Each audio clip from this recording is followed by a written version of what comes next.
Locked On Podcast Network presents Locked On Sports Today.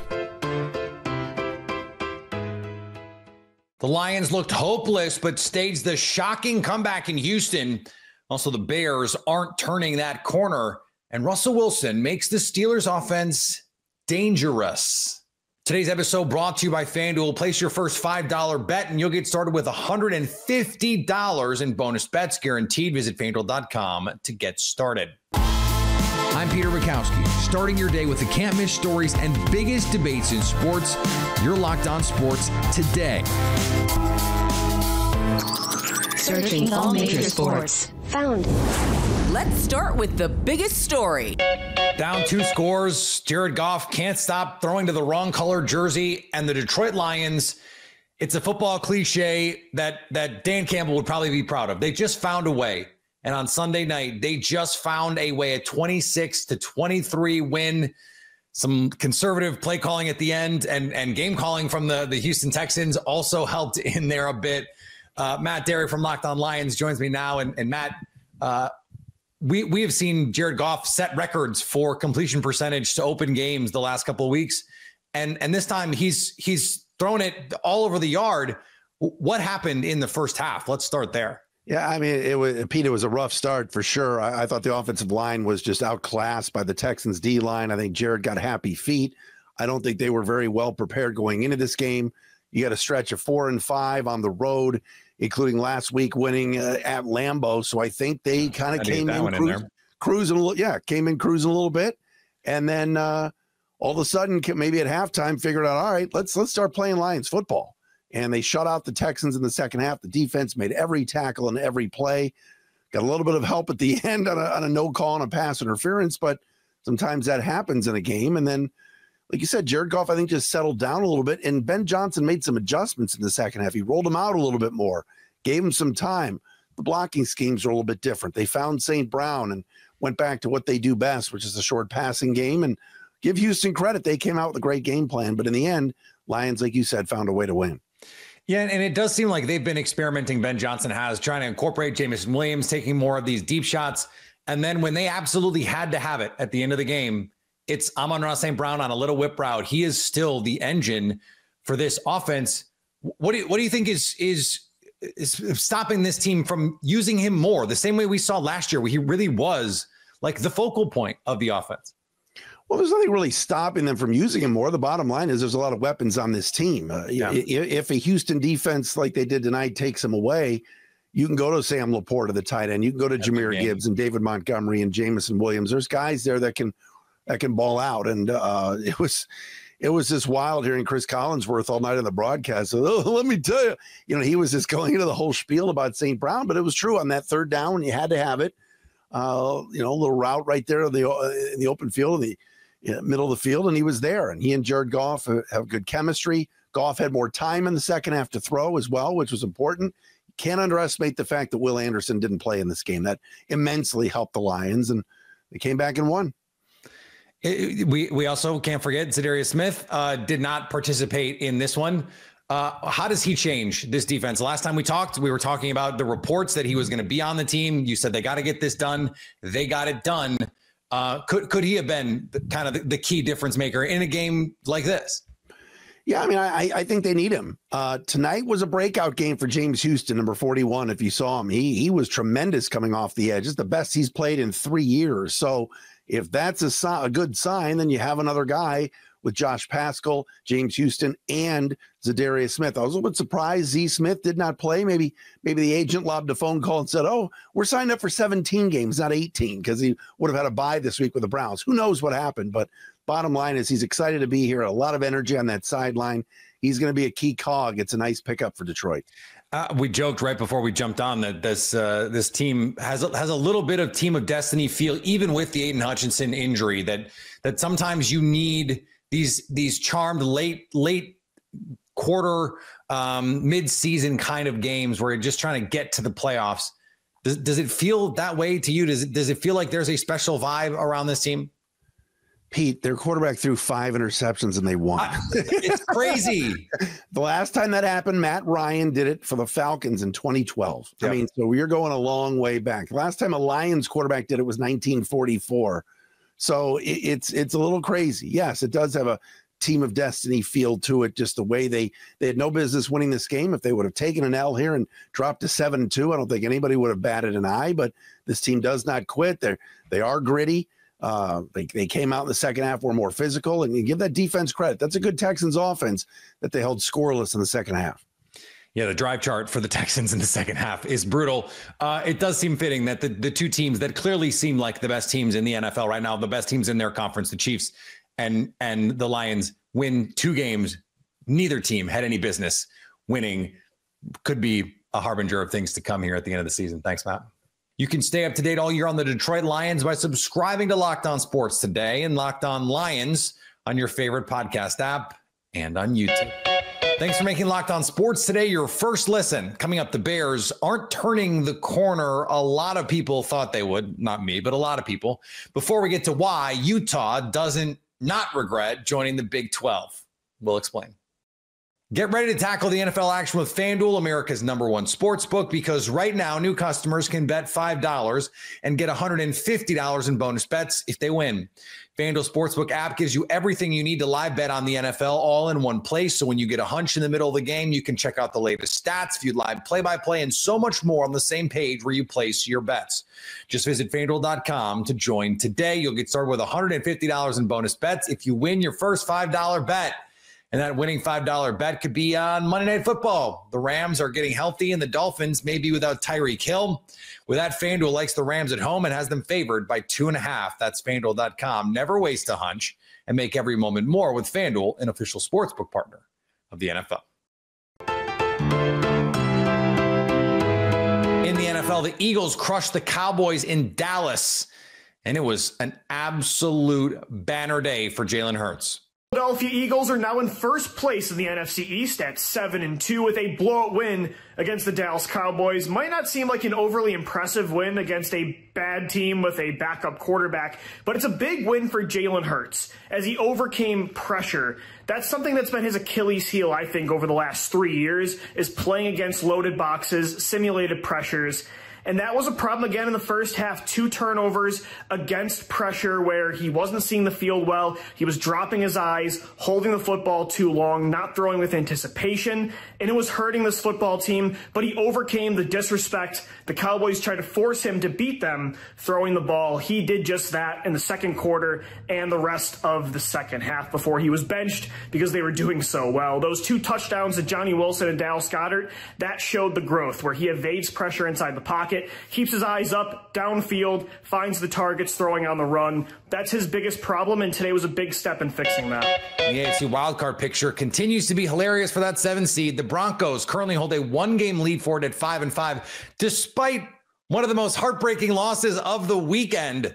Directly behind them, the Colts and the Bengals at 4-6. Meanwhile, the Jets and the Patriots remain just 2 games back of that final wildcard spot. The Jets and the Patriots. The stretch run in the AFC is going to be a blast. Just a few weeks ago, the Chicago Bears sat at 4-2. They were riding high a 3-game win streak.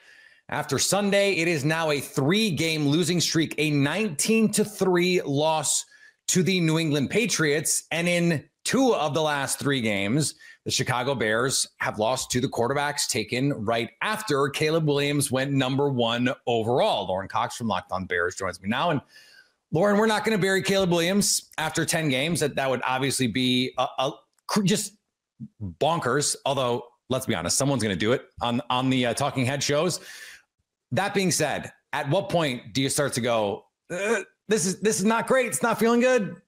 I thought the New England Patriots were going to bury Caleb Williams on the 9th sack in that game. That's a big part of this problem here. And some of it's on Caleb Williams. Some of it's on an offensive line that had 4 backups in the starting lineup tonight, and an offensive coordinator not giving Caleb Williams a lot of options there. But it's definitely concerning. You're worried about the long-term development here, right? Is he building bad habits that are going to be hard to break on the other side? But it doesn't get any easier as they face 3 NFC North teams in their next 3 games. Yeah, this is a unique schedule where they play all their NFC North games from here on out, which is, it seems impossible that would be the case. The Caleb Williams piece of this is hard to extract from the situation, but Lauren, it wasn't that long ago we were talking about, or the narrative on Caleb Williams was he's going into the best circumstances that a number one pick at quarterback has ever had. How much of this is we were wrong about the circumstances, and how much of this is Caleb related? And if you're the Bears, how do you separate those things? Yeah, I think it was the best circumstances on paper. And then you find out that paper and grass are not the same thing. And so they do mix. Never mind. We'll talk about it later.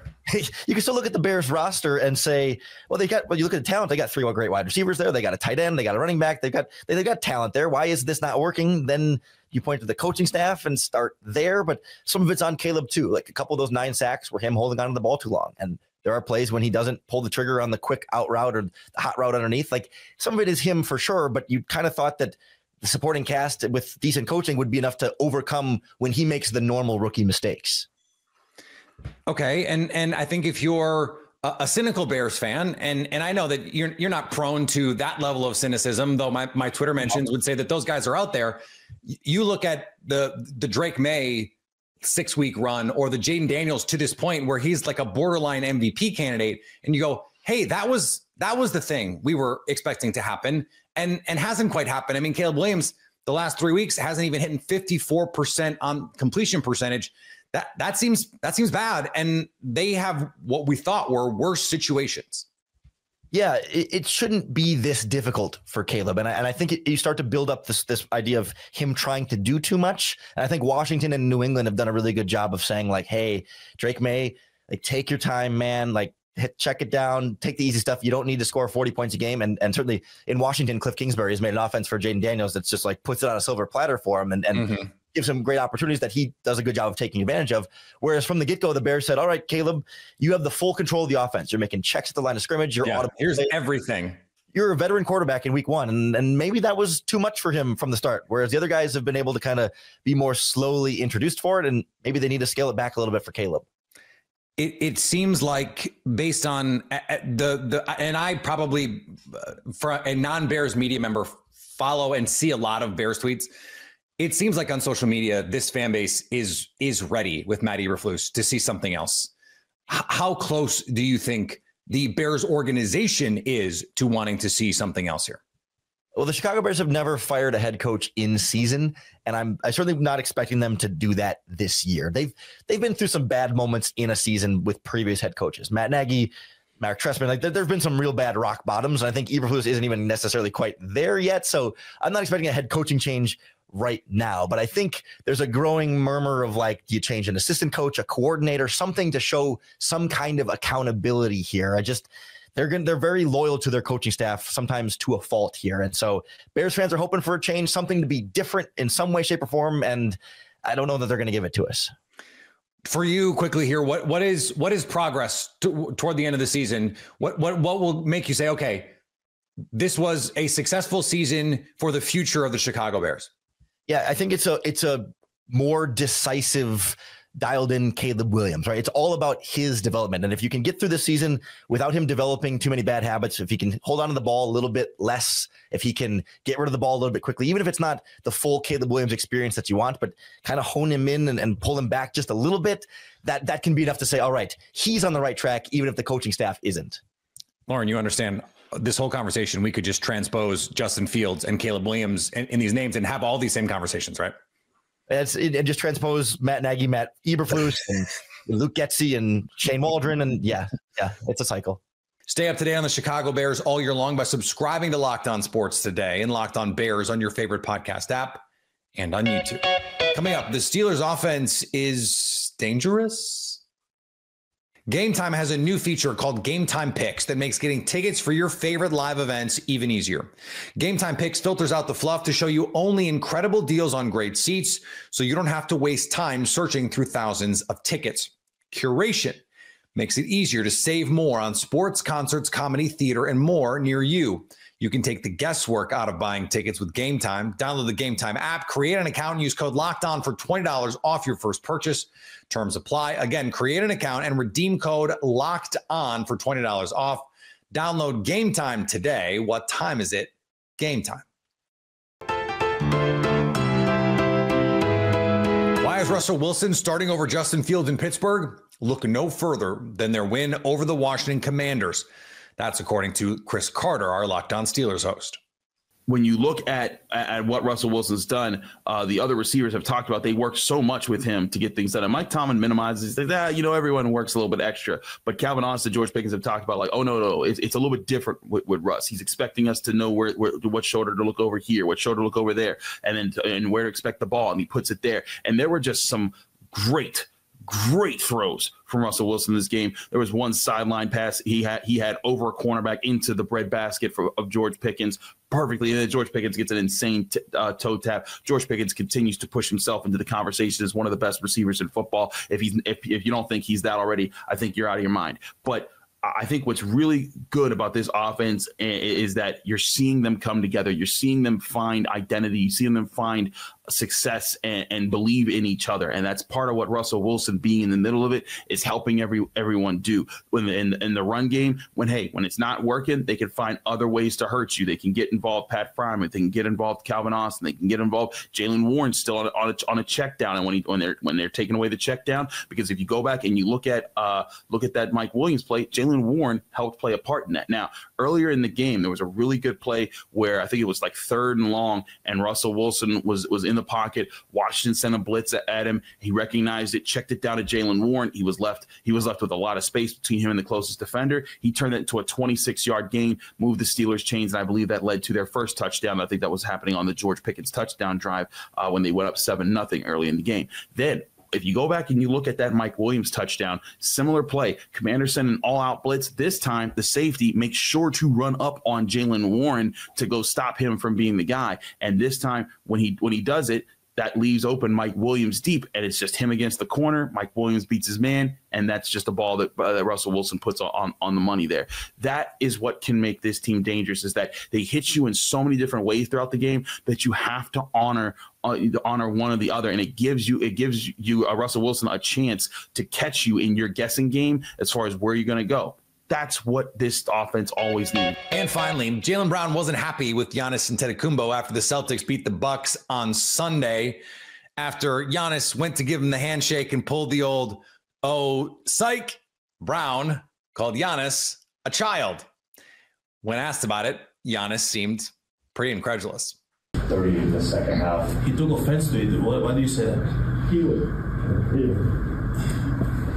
He was asked about it after the game, and he said, Giannis is a child. I'm just focused. Oh, that's what he said? And get a win, and that's what we did tonight. He later said he had a really good game and stuff like that. That was his response. Oh, well, he said I was a child? Giannis is a child. I'm just focused on helping my team get a win. That's what we did. He was complimentary about your performance in the game. I thought that I gave him a compliment that he was just going down. But at the same time, this is who I am. I play the game with fun, joy. I try to surround myself around young people so I can stay young myself. I try to be around my kids a lot, my nieces. And sometimes I might, go out there on the, at times on the court when I play, do stuff like that. But at the end of the day, as I said, I think he's an incredible player. He always does the right thing to help his team win. But I'm just going to continue to be me. And at the end of the day, I'll be called, if I'm called a child, so be it. I have 3 children of my own, I think 6 nieces. So take care of a lot of kids around here. So sometimes when you're around the kids, you try to act like a kid. It's fun. It's fun to be around them. So I just try to go out there and have fun. But again, great player, great competitor. If I have another opportunity, I'll do it again. Giannis is the same guy who did a bit where he was reading dad jokes to the Milwaukee press corps and continues to love to tell dad jokes. This is who Giannis is. He loves to do corny stuff like this. Everyone relax. If you're catching this episode after hearing your favorite Locked On show, make sure to subscribe to Locked On Sports Today on YouTube or wherever you get your podcasts so you never miss an episode. Also, if you're a new subscriber to Locked On Sports Today, we're here for you with the biggest stories in sports every day. Coming up on the next Locked On Sports Today, will the Dolphins pull off a primetime win and remain in the wild card race? So at least until tomorrow, stay Locked On Sports Today. Locked On Podcast Network presents Locked On Sports Today. Go to our video on demand. Click on sports at the top of your screen. There, you'll find past episodes of Locked On Sports Today, plus other Locked On shows on demand.